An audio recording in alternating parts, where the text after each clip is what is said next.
Hey, it was great to see you. So when we play our E major, it's one of the first chords that we learned right there. If we play with our secondary fingering, that's the shape we're going to use for our third chord. What we talked about today was the chorus.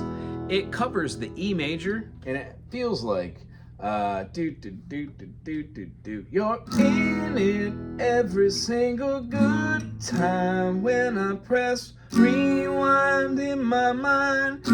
Yeah, fine, well, you're in it. Every thought what could be. All I see is you and me in my dreams and everything.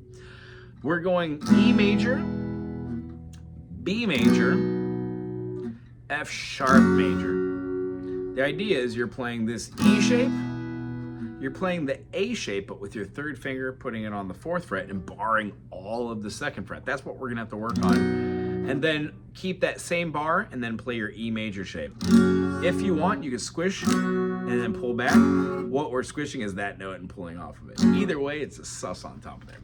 If you have a capo, we're gonna take this E, B, and then this F sharp major.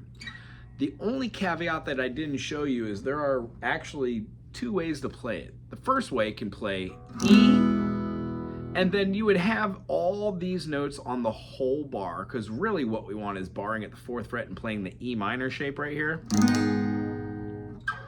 and then back to that chord. However, this chord, when you just bar all of these notes, is an 11 chord. It's a minor 11. It sounds a lot like the chord you're shooting for. So if you don't want to play this chord to this chord to this chord, you can play this chord and go all the way up here to the 7th fret and then come back down to that F sharp minor. So we're going open with our 2nd fingering up to the 7th here and then down to the 2nd fret. That would feel.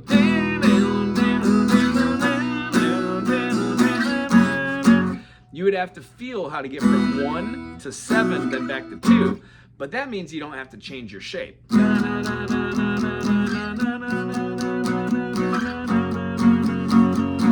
The only other thing is if you've gotten that far, I would say shoot for these bar chords. The original way to play it is to play an E, bar it up and play what looks like your E, but we remove that 3rd, and then we move down and put the 3rd back on. That's how we play this.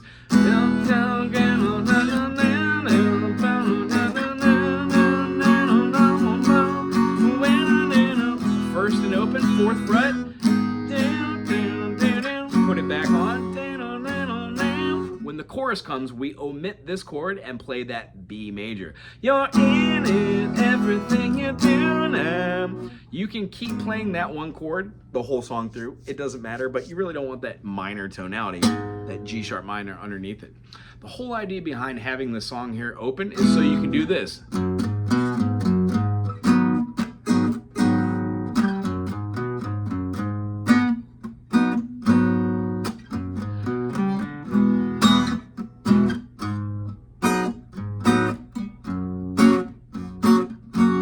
This is just barring the 4th fret.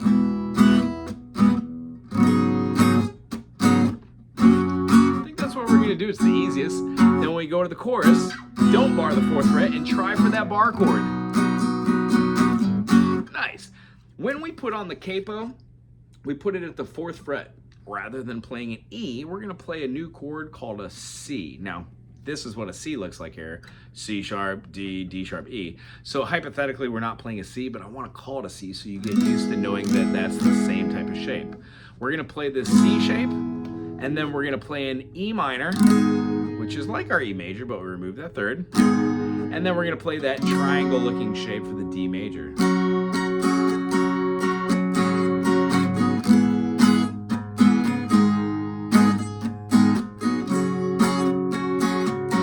When we go to the chorus, we don't play the E minor, we play the C major, but now a G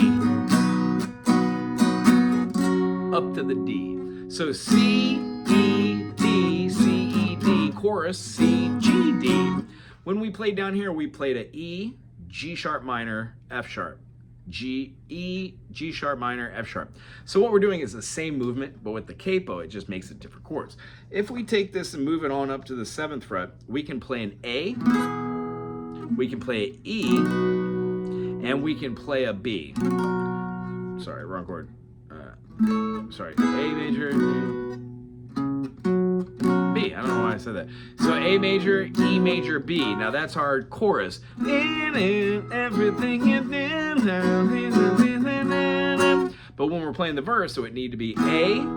We would go up here. 1, 2, 3, 4. 4 notes up from your first fret, a spider exercise, and then make your bar chord with the A minor shape. So.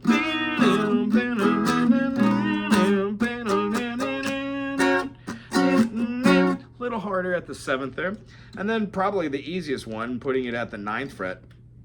It's so high though. You would play a G major, and then to a D major, and then to a A major.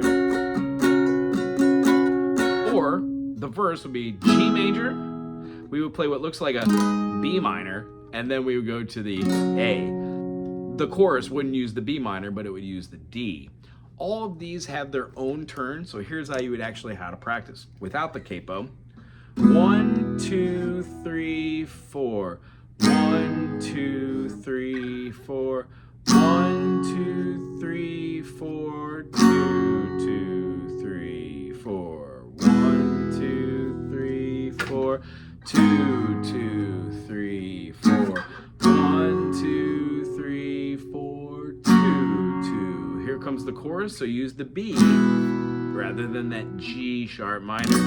2, 3, 4.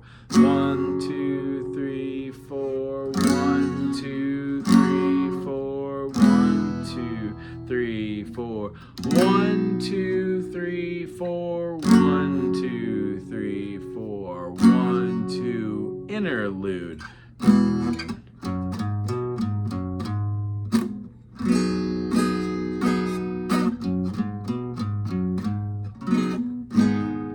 Back to the groove, keeping the E to the G sharp minor to the F sharp major, E to the G sharp minor to the F sharp major. Then the chorus again, E, B, F sharp major. Does that over and over again. It's going to be the intro, which is the E, G sharp minor, F sharp minor, and then the verse is the same as that. When we play the B flat, it's because we're in the chorus. The interlude.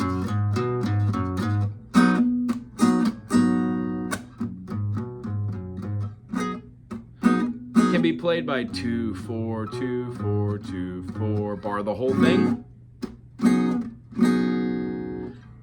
2 on the bottom, 4 on the bottom, 2 on the top, the second from the bottom, back to that 4, bar chord. When we play it with our capo, we would have a C major, we would have an E minor, and then a D major. This is what he plays in the video. This is the best bet. He does a C hammer on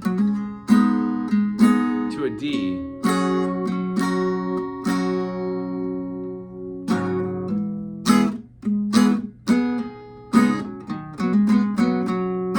And then we replace the E minor as the second chord for a G. You're in it. Replace this for that chord. That's the only difference. I hope this helps. We're going to work on this in the syncopation of the dun dun dun dun dun dun dun dun dun dun dun dun dun dun dun dun dun. The syncopation of the rhythm, how it falls over our strumming pattern next week. Aloha.